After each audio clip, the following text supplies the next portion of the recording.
The introduction to this episode is going to be done using stop frame animation. With money.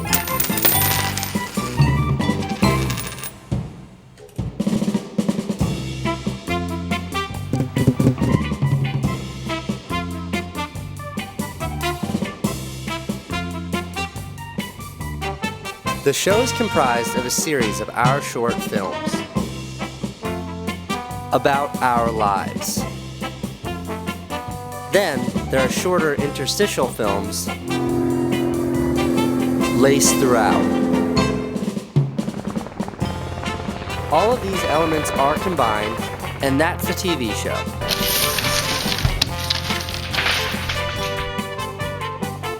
Hello there. That opening sequence was made with money, but that wasn't just to be cool. The truth is, we're totally broke right now. And I mean straight up, no shit, broke. Here are our bank accounts.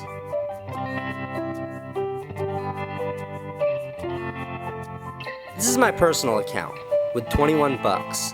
Our business account, 94 cents. Van's personal account, and our resort loan shark and kidnap fund with 12 bucks.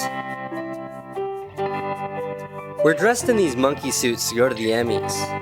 There's something horribly ironic about not being able to afford a taxi when you're a nominated filmmaker.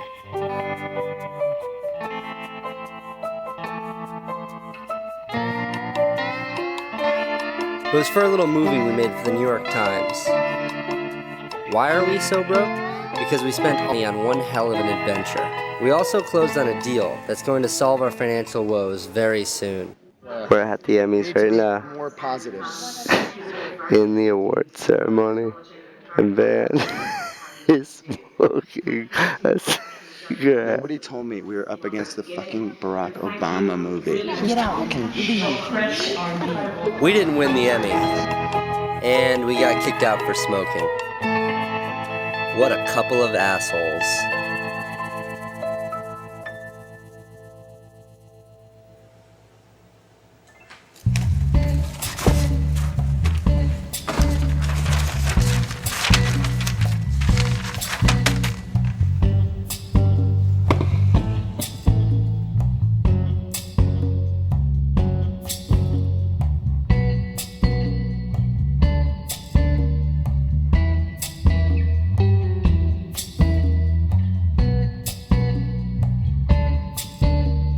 It has three parts: a beginning, a middle, and an end.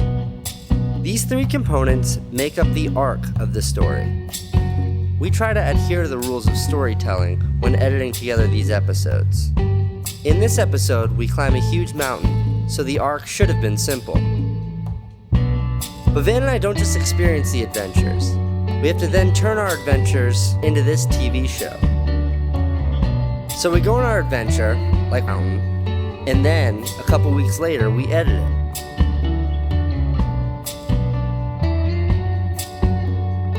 And during that time, we're distracted by other things in our lives. Gotta quit smoking.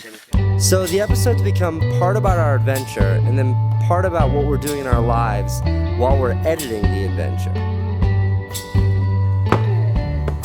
And this is why we struggle to find an arc in each episode.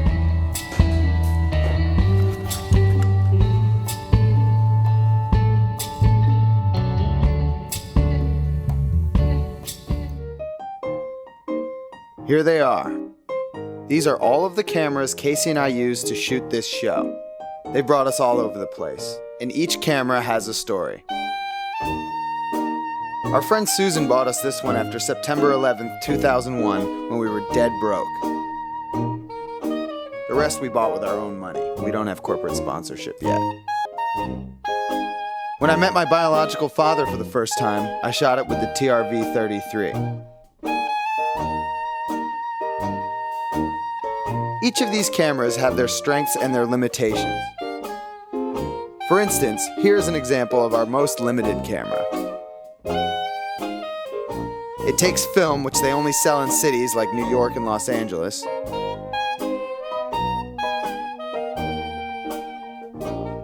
You have to send it to a lab for developing, which costs about $50 for each 3-minute cartridge. Then you have to convert the film to digital, which is even more money. It doesn't have sound, so we've concocted this microphone and tape recorder system.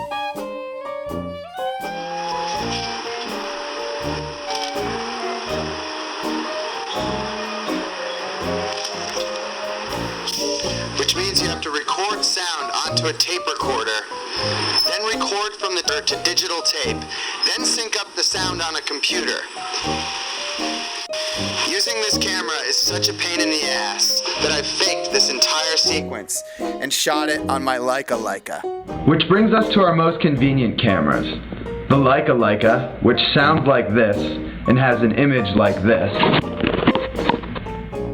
The SD870, which sounds like this and has an image like this.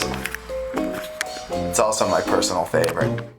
And the TX1, which sounds like this and has an image like this. This is the camera I tell everyone to get when they ask me what kind of video camera they should buy. These are the cameras I'll take to shoot us climbing Mount Kilimanjaro. And they each share the same limitation. One I'll be battling all the way to the summit. Each of these cameras has a battery that will die. We've already run out of money, and if we run out of batteries before we reach the summit, then this whole trip will be a bust.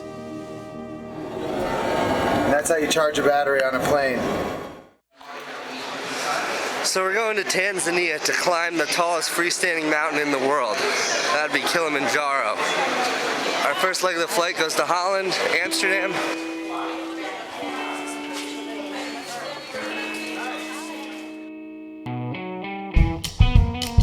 The plan was our team of 4 departs JFK. Cheers. And this is Amsterdam. From there into Amsterdam for a 2-hour and 15-minute layover, where we made the best of it by visiting the glorious city. I wanted to make a couple of little movies about our visit there, but these episodes can only be 27 minutes long, and there just isn't. After Amsterdam, it was a 10-hour flight into Tanzania.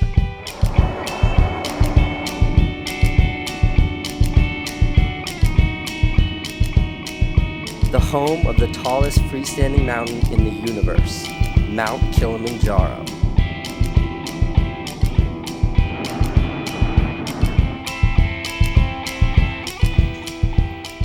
I painted this myself.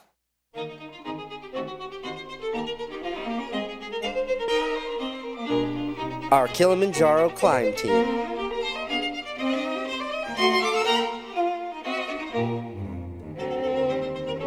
Graham.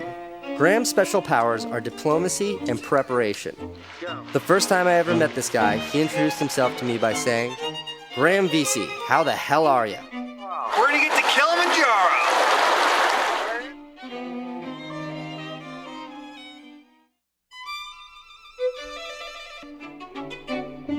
Clint. Clint has God-given ability. He can ski, skate, surf, run, climb, swim, and drink booze like no one else.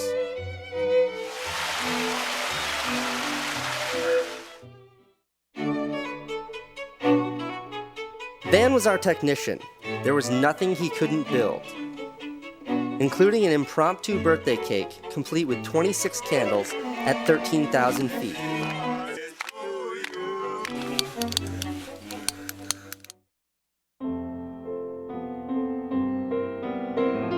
And me. I was the cheerleader, the pusher. If there's an easy option or a hard option, I would make sure we took the hard one. I was willing to do whatever it takes to get to the top. Our Kilimanjaro climb team.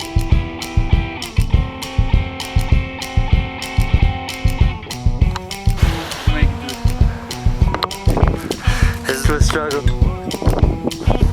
It's a lot. And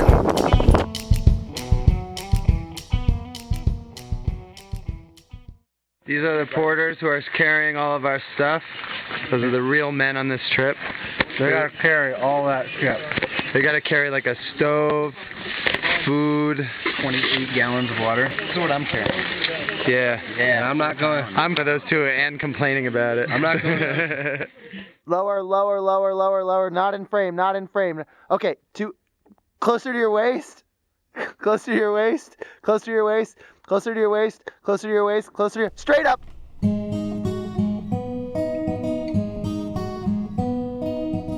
Is it perfect? Yes.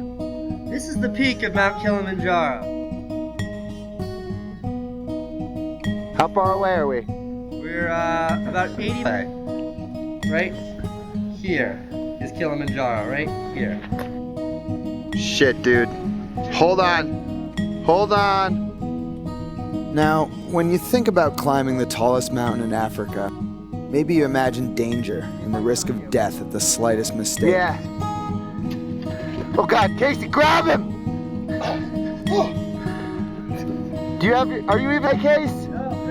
Oh my God. It's like a 500-foot drop from here. Kilimanjaro isn't really like that. Just kidding, it's totally safe. It's actually really fun and deceptively easy. So when you imagine heaven, it's basically clouds and sunshine and little angels with wings flying around.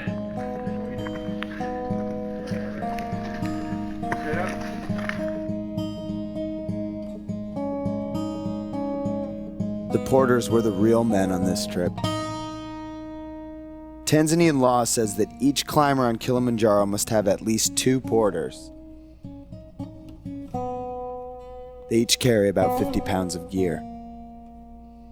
Some of these guys climb Kilimanjaro 20 times in a season. They each make about $30 per week. This is bullshit. I'm telling the story heavy, but the trip was actually really fun, and I have total respect for the work that the porters do. They were like our camp counselors. We need to lighten this story up. We need a girl's voice. A girl who's an authority on the outdoors. An authority with a badge. We need a park ranger. Excuse me, sir. Do you have a...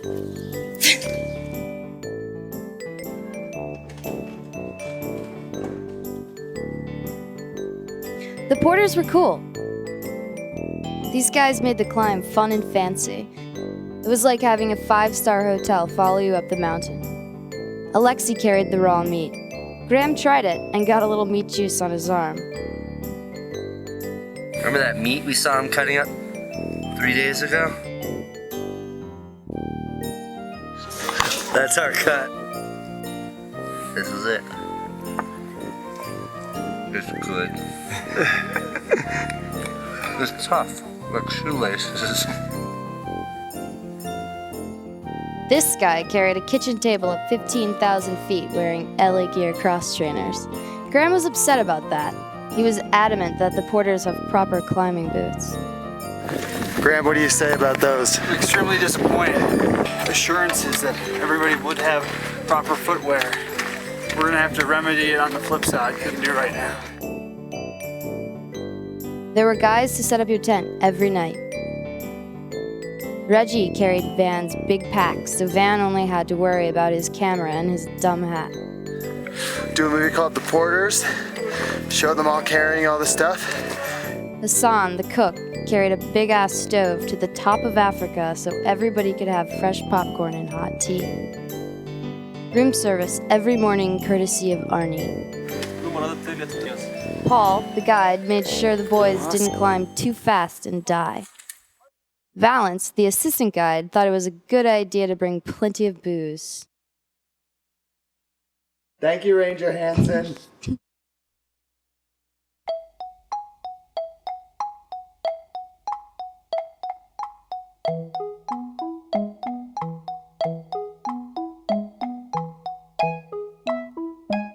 The Muscle Up. Of the 62 visitors to our studio, only 8 have met this challenge. Chad cannot do the Muscle Up.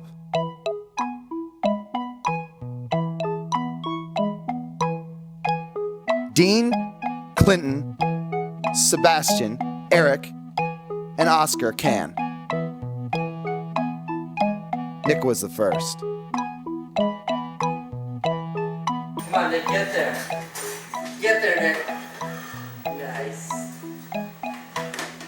He showed us what was possible.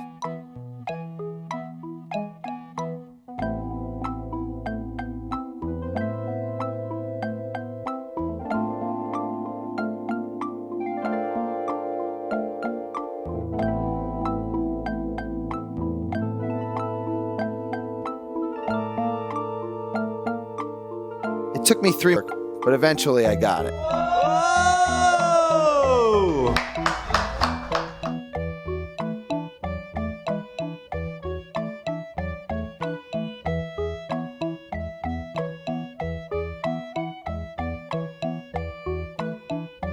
Casey got the muscle up in about a day. Strength is Casey's first superpower.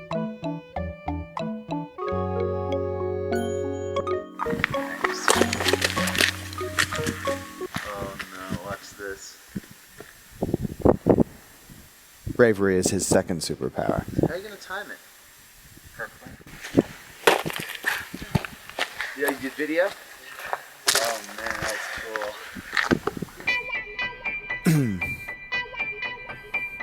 Last January, so like 15 months ago, Casey and I were riding on a borrowed scooter up to our favorite restaurant.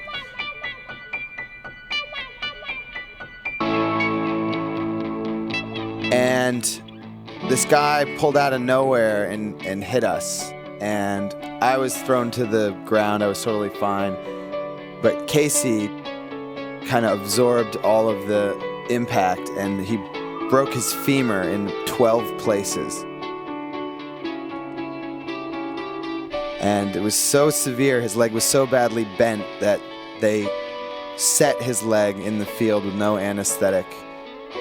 And Casey didn't flinch or scream or anything. And I have this one shot here of him just squinting, and that was about the most he bitched.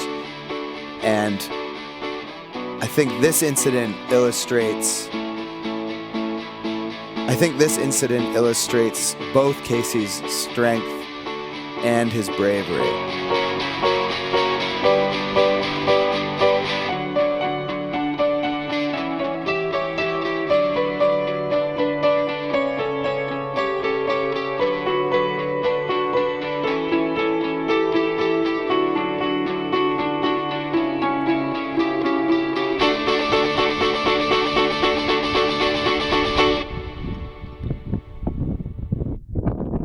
So because he never really shows his weakness, I totally overlooked that he had the early signs of AMS. It's hard.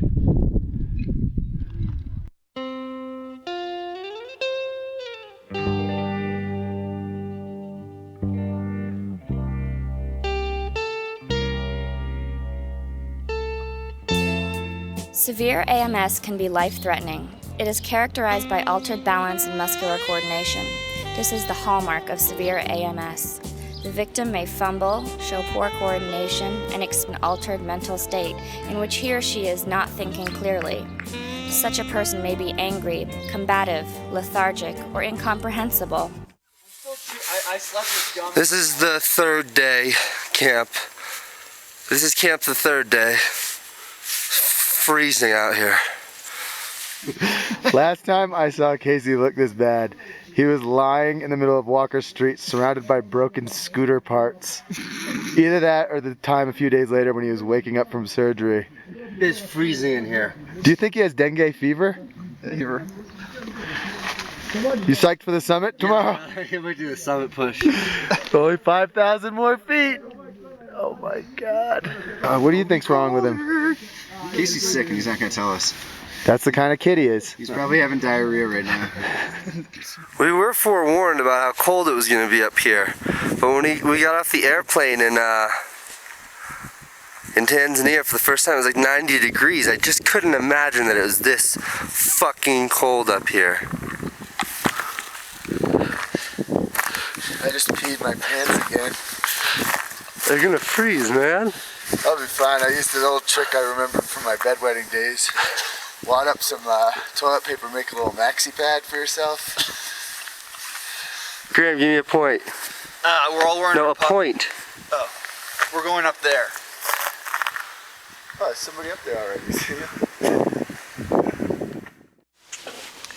I think it's a bit of fun, but wake up around 11. That was English. Listen again.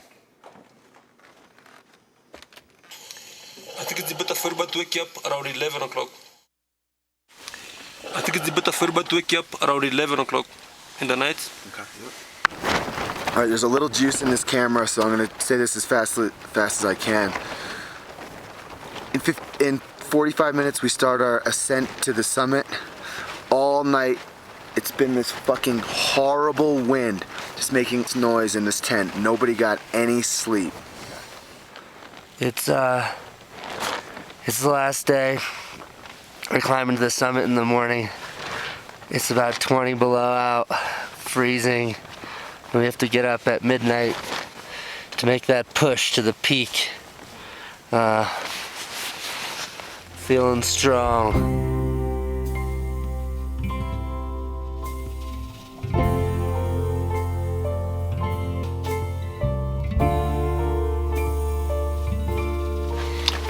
Game time. Nice fucking mustache, dude. It's for the summit.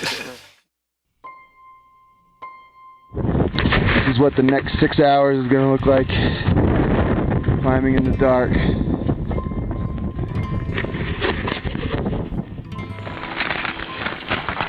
I was sick.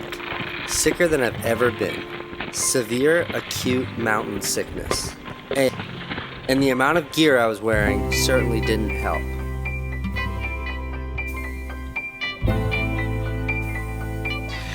Okay, when you walk 10 to 20, it's better to walk slow, maybe 1 hour for long place without a break. Because if you take a lot of break, you can get frozen. My summit gear. Gap underwear, propylene tights, hiking socks, cotton stretch pants, long johns, additional fleece pants, waterproof pants, and sneakers. Propylene shirt, another propylene shirt, suspenders, t-shirt, a wool sweater, my coat, puffy coat, and a shell, balaclava, neck warmer, a fleece hat, gloves, and a headlamp.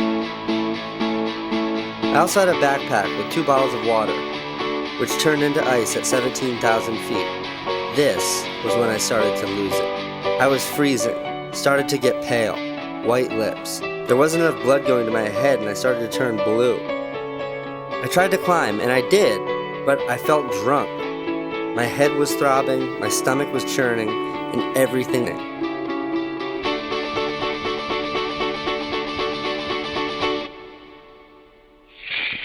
We've been climbing for 4 hours. I think we've said 20 words to each other between the 6 of us. This is what it looked like, hour after hour. We didn't speak or take breaks. It was about 20 below out, and no matter how slowly you went, you could not catch your breath. We were in the middle of Africa.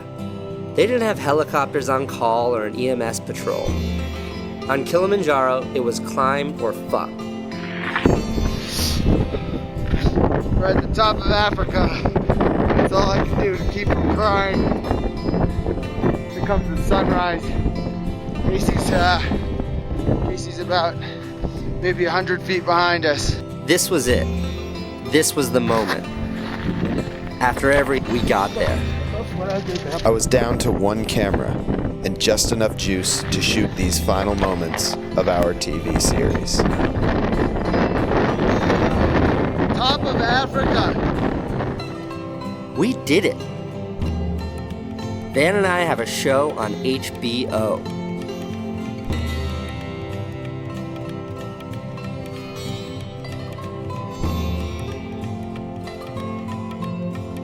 We were degenerate. We weren't rich. We didn't get good grades. 10 years ago, Van dropped out of college. and I lived in a trailer park with my new baby. Everything is about to change.